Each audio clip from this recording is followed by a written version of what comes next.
오늘은 국어 13차 시 인용 표현입니다. 자, 인용 표현은 우리 이제 문법 요소의 마지막 부분인데요. 앞에 했던 우리 주체 높임, 객체 높임, 상대 높임, 높임 표현, 그 다음에 과거, 현재, 미래, 시제, 시간 표현, 그 다음에 앞에서 피동 표현 배웠었고 마지막 인용 표현 오늘 배워보도록 하겠습니다. 인용이 뭐예요? 어떤 사람의 생각이나 말을 우리가 가져오는 것을 인용이라고 그러죠. 근데 그 인용 표현도 우리가 종류가 두 가지가 있습니다. 자, 그러면 일단 인용 표현 개념의 줄 한번 칩시다. 인용 표현은 다른 사람의 말이나 글을 두 가지로 얘기했죠. 직접 또는 간접으로 자신의 말이나 글 속에 끌어오는 표현이다. 그래서 다른 사람의 말을 가져올 때 인용이라 그러는데 그걸 직접적으로 가져올 수도 있고요. 간접적으로 가져올 수도 있습니다. 자, 다음 문장을 가와 나처럼 인용했을 때 나타나는 내용상 현식상 사이를 비교해보자. 자, 너는 참 예뻐라고 예를 들어서 친구가 얘기했다 라고 칩시다. 그러면 그거를 우리가 가져올 때 친구가 한 말 그대로를 들고 오는 것을 우리가 직접 인용이라고 합니다. 그래서 그는 나에게 너는 참 예뻐라고 말했다. 여기 보면 큰 따옴표가 있죠. 그래서 큰 따옴표를 통해서 직접 한 말이다 라는 걸 나타내 줍니다. 그리고 문장에 어떤 것도 변하지 않고 너는 참 예뻐 그대로 들고 왔죠. 그래서 이걸 옆에다가 적어 줍시다. 직접 인용이라고 합니다.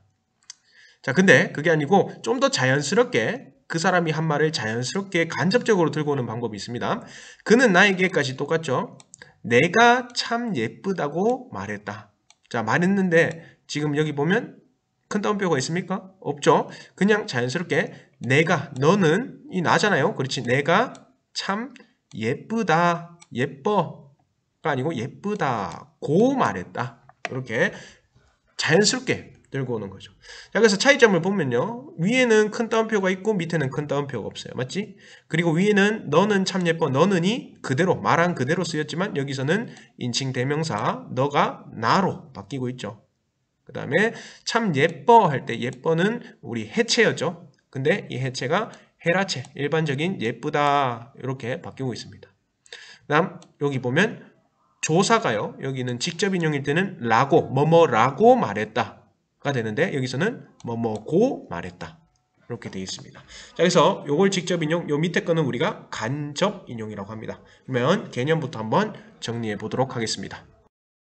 자, 인용 표현은 다른 사람의 말이나 글을 직접 또는 간접으로 자신의 말이나 글 속에 끌어쓰는 표현이다. 여기까지 이해됐죠? 직접 인용은 다른 사람의 말이나 글을 원래 내용과 형식을 그대로 유지한 채 너가 참 예뻐, 너가 참 예뻐 그대로 들고 오는 겁니다. 그래서 인용하는 표현이다. 그래서 인용 문장에 뭐를 넣는다? 큰 따옴표입니다. 우리 이렇게 생긴 거 있죠? 이 큰 따옴표를 넣어서 표시하고 그 다음에 인용 문장 다음에 조사 뭐를 사용한다?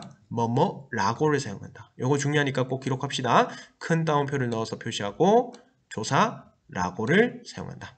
자, 그러면 예시를 봅시다. 야, 거기 앉거라. 뭐 그가 그렇게 얘기했다. 그러면 요거를 직접 인용하기 위해서는 그는 나에게 큰 따옴표 열고 거기 앉거라 라고 말했다. 이해되죠? 형식 그대로를 들고 오고 뒤에 라고를 붙여줍니다. 자, 그 다음 노력은 배신하지 않는단다. 선생님이 나한테 이렇게 말했다. 그러면 선생님께서는 노력은 배신하지 않는단다. 큰 따옴표 열고 라고 말해주셨다. 이렇게 직접적으로 들고 오는 거죠. 쉽습니다. 아, 제가 깜빡 잊었네요. 죄송합니다. 자, 그가 나한테 이렇게 말했습니다. 그러면 그는 나에게 아, 제가 깜빡 잊었네요. 죄송합니다. 큰 따옴표 열고 그 다음에 라고 적힌 문자를 보냈다. 그 다음 친구가 나한테 물었어요. 너는 어디가? 라고 물었으면 친구는 나에게 너는 어디가? 라고 물었다. 자, 이렇게 그대로 들고 와서 큰 따옴표 쓰고 라고를 붙여준 게 직접 인용입니다. 어렵지 않죠? 자, 근데 간접 인용은요. 좀 더 자연스럽게 우리가 다른 사람의 말이나 글을 들고 오는 겁니다. 그래서 다른 사람이나 말이나 글을 내용은 그대로 끌어다 쓰고 형식을 조금 바꿔서 인용하는 표현입니다. 일단 큰 특징은 큰 따옴표를 붙인다 안 붙인다? 안 붙인다. 그래서 자연스러운 문장으로 만드는 겁니다. 그 다음에 인용 문장 다음에 라고, 우리 라고를 붙였었는데 직접 인용에서는, 간접 인용에서는 고를 사용합니다. 그러면 똑같은 문장이에요. 바꿔봅시다. 거기에 앉거라 라고 그가 말했으면 이렇게 바뀝니다. 그는 나에게 여기에 앉으라고 말했다. 왜? 그의 입장에서는 거기지만 나의 입장에서는 여기니까 맞지? 그는 나에게 여기 앉으라고 말했다. 그 다음 노력은 배신하지 않는단다. 선생님이 이렇게 말했어요. 선생님께서는 노력은 배신하지 않는다.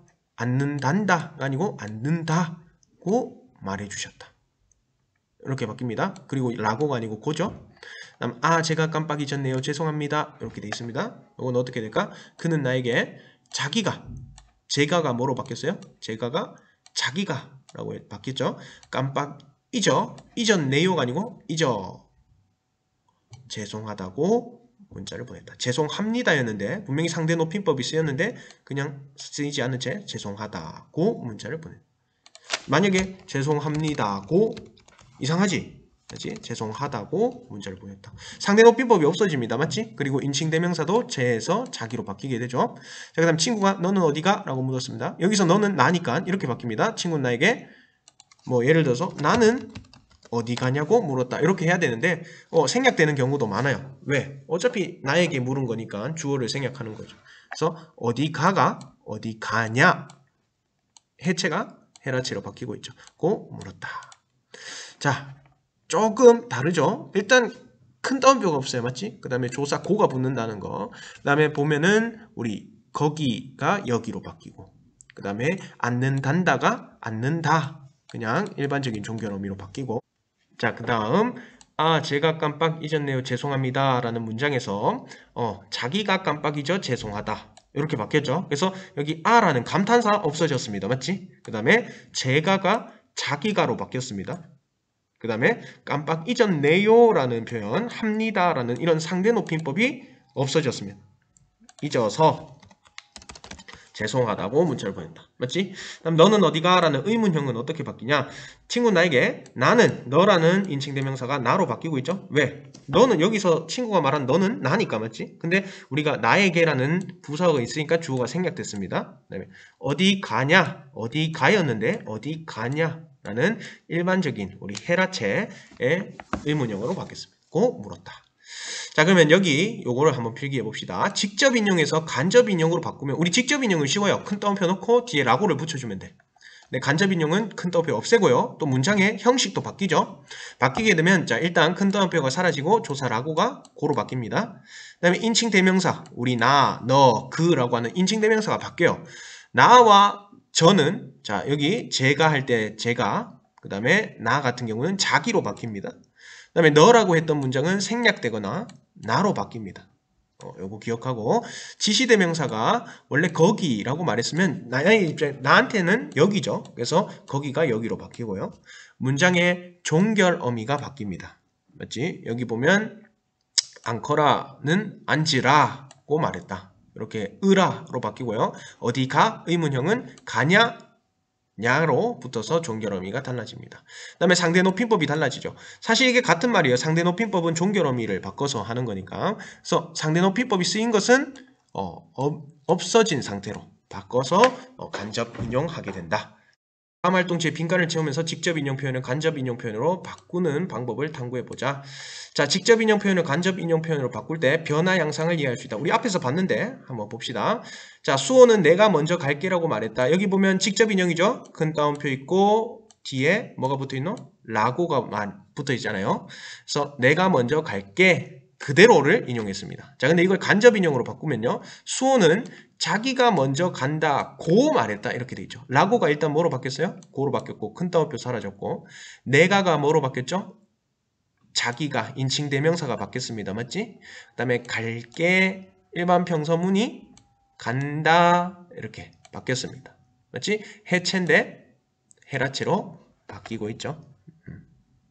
자, 그 다음에 내가 먼저 갈게는 사실 우리 미래 시제죠. 앞으로 가겠다라는 뜻인데 자기가 먼저 간다 현재형으로 바뀌고 있습니다. 이것도 체크합시다. 그다음 그는 아버지께 저도 가야 합니까? 라고 물었다. 그래서 그가 한 말을 그대로 들고 왔습니다. 큰 따옴표와 라고를 썼죠. 직접 인용. 자, 이걸 간접 인용으로 바꾸면 어떻게 돼야 될까요? 그는 아버지께 저도가 뭐로 바뀔까요? 저는 뭐로 바뀐다 했지? 자기로 바뀐다 그랬지. 그래서 자기도 가야 합니까? 상대 높임법이 쓰였는데 없어진다 그랬죠? 그 다음에 의문형이니까 냐고 물었다. 자기도 가야 하냐고 물었다. 이렇게 되겠죠. 맞지? 상대 높임법이 없어졌어요. 그 다음에 합니까가 하냐라고 라고 바뀌게 됩니다. 그 다음에 여기 다 봅시다. 간호사는 나에게 거기 앉으세요 라고 말했다. 직접 인용이죠. 직접 인용. 자, 근데 이게 간접 인용으로 바뀌면 어떻게 될까? 간호사는 나에게 거기가 아니라 여기로 바뀌게 되죠. 그 다음에 앉으세요는 상대 높임법이 사라지고 앉아라. 명령형이니까 앉아라고 말했다. 고 붙여줘야 됩니다. 앉아라고 말했다. 자, 탐구 결과를 볼까요? 직접 인용을 간접 인용으로 바꿀 때 어떻게 바뀌느냐? 일단 여기 우리 직접 인용에는 항상 쓰던 큰 따옴표가 사라지게 됩니다. 맞지? 큰 따옴표가 사라지고 조사라고가 뭐로 바뀌죠? 조사 고로 바뀝니다. 맞지? 고. 여기 보면 앉아라, 고, 하냐, 고, 간다, 고를 쓰고 있습니다. 그 다음 문장 종결 어미도 바뀌게 됩니다. 우리 여기는 평서문, 의문문, 명령문이 있는데 평서문은 갈게가 간다고 말하죠. 뭐뭐 한다, 다로 끝나고요. 그 다음에 갑니까? 우리 하십시오체 의문형인데 그냥 냐로 바뀝니다. 냐로 바뀌고 그 다음에 명령문은 앉으세요 명령문인데 아라, 어라로 바뀌게 됩니다. 그래서 일반적인 우리 헤라체 있죠. 간다, 가라, 가자, 가냐 이런 헤라체로 바뀌게 된다고 생각하면 되겠습니다. 그 다음에 우리 합니까, 앉으세요는 상대 높임 표현 쓰였죠. 근데 상대 높임 표현이 없어지고요. 그 다음에 여기 보면 인칭대명사 내가 자기로 바뀌고 저도 자기로 바뀝니다. 인칭대명사가 바뀌고 그 다음에 여기 거기가 여기로 바뀌죠. 지시대명사가 달라집니다. 다시 상대 높임 표현과 인칭대명사, 지시대명사 등이 달라지게 된다. 이 2번 활동에 별표 한번 치고 넘어가도록 하겠습니다. 자, 3번 다음 글을 읽고 인용 표현의 표현 효과를 탐구해보자.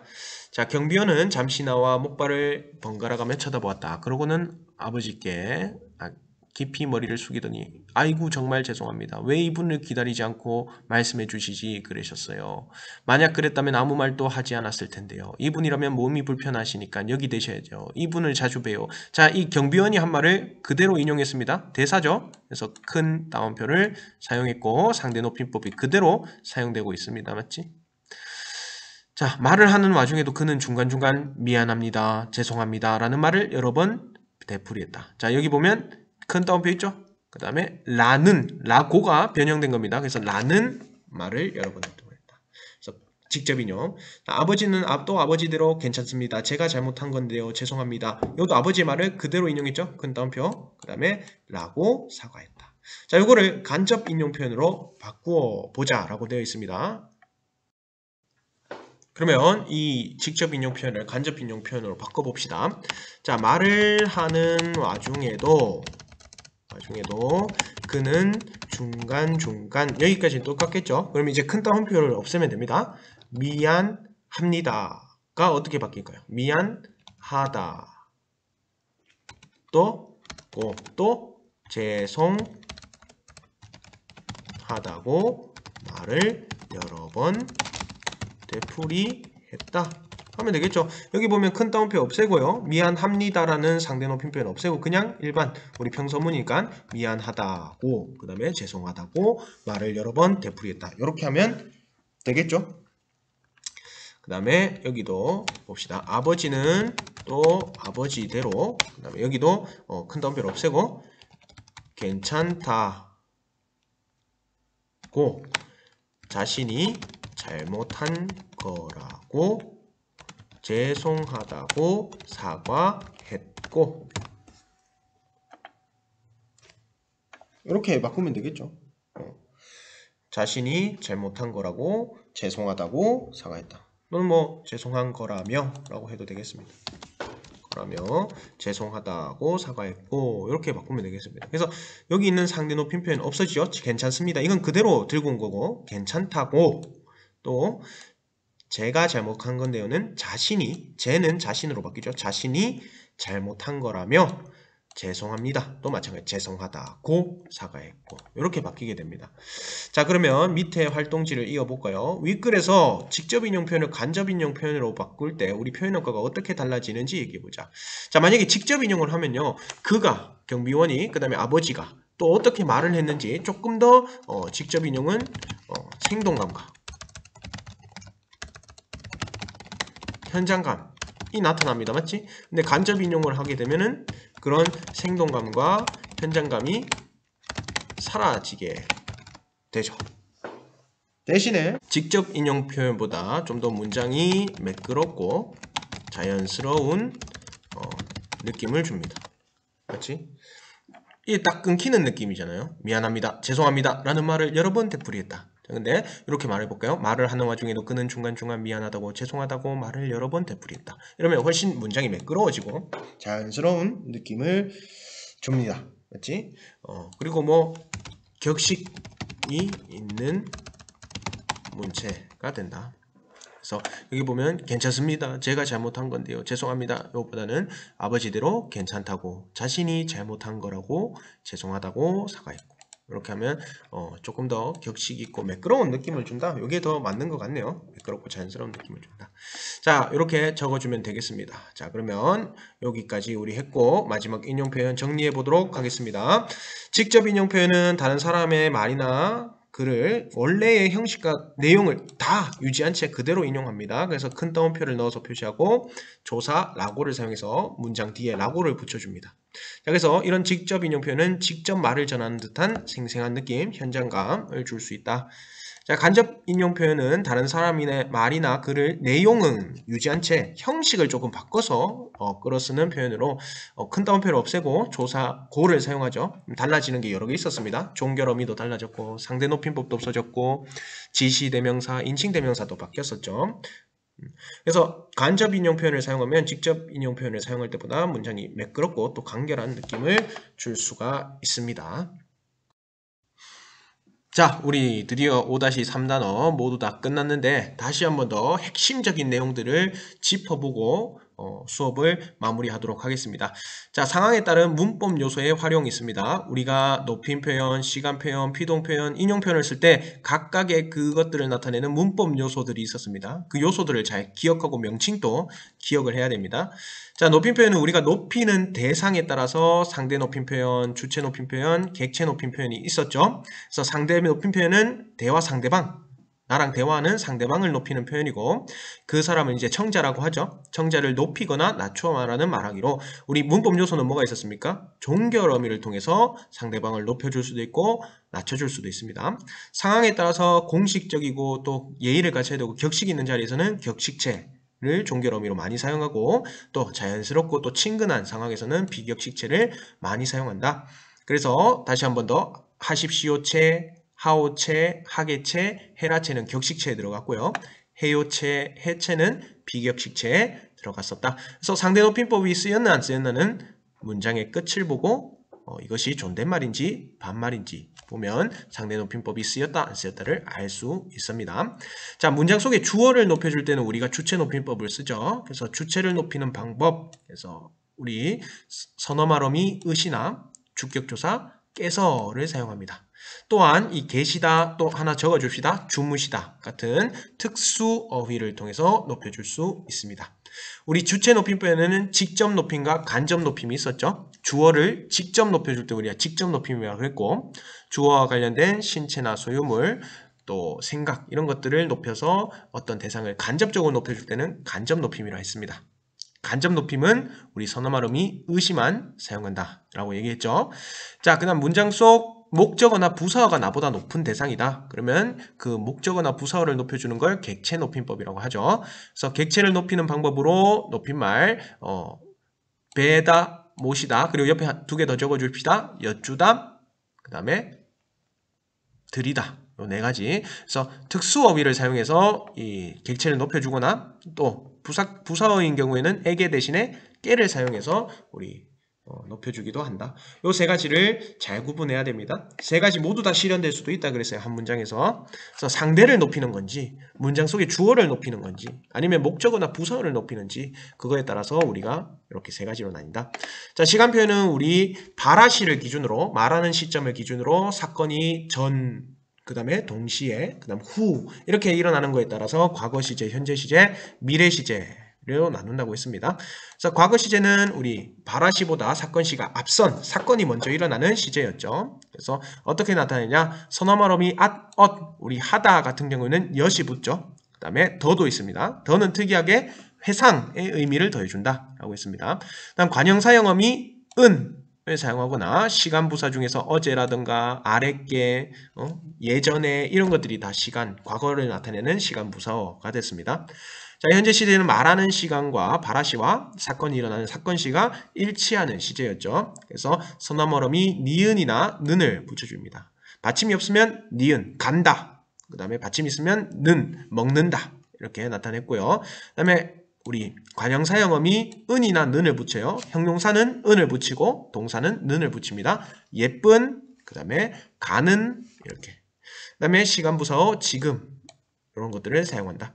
다음 미래 시제는 우리 선어머럼이 get을 나타내서 먹겠다 또는 관형사형어미 을을 사용합니다. 먹을 것이다, 갈 것이다 이렇게 해서 리을을 붙여주고요. 그 다음에 시간부사를 나타내는 건 뭐 내일이 있겠습니다. 특히 이 미래 시제 선어머럼이 get 같은 경우는 우리가 미래 시제뿐만 아니라 주어의 의지, 그 다음에 가능성, 그 다음에 추측 요 세 가지 의미를 추가적으로 나타내 줄 수가 있겠더라.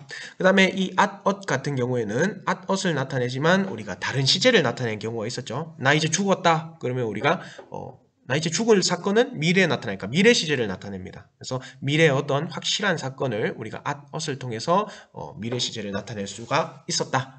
꼭 기억하고요. 자, 피동 표현은 주어가 다른 대상에 의해 어떤 동작이나 행위를 당하는 표현이다. 그래서 우리 두 가지 방법이 있죠. 어간의 피동 접사 이히리기, 그 다음에 되다 또 적어줍시다. 되다까지. 이렇게 이히리기 되다를 붙여서 피동사를 만드는 건 파생적 피동이라고 했었고, 아지다, 어지다, 게되다를 붙여서 피동사를 만드는 건 우리 통사적 피동이라고 했었습니다. 그래서 요 두 가지를 같이 쓰면 안 된다 그랬죠. 뭐 예를 들어서 보여지다, 잊혀지다 이런 것들은 안 되고 둘 중에 하나만 사용해야 되겠다. 자, 그 다음 오늘 배웠던 인용 표현은 생략하도록 하겠습니다. 그러면 이 중요한 요소들을 잘 기억하고 다시 한 번 더 복습하고 궁금한 건 언제나 실시간으로 물어볼 수 있도록 하겠습니다. 오늘은 여기까지.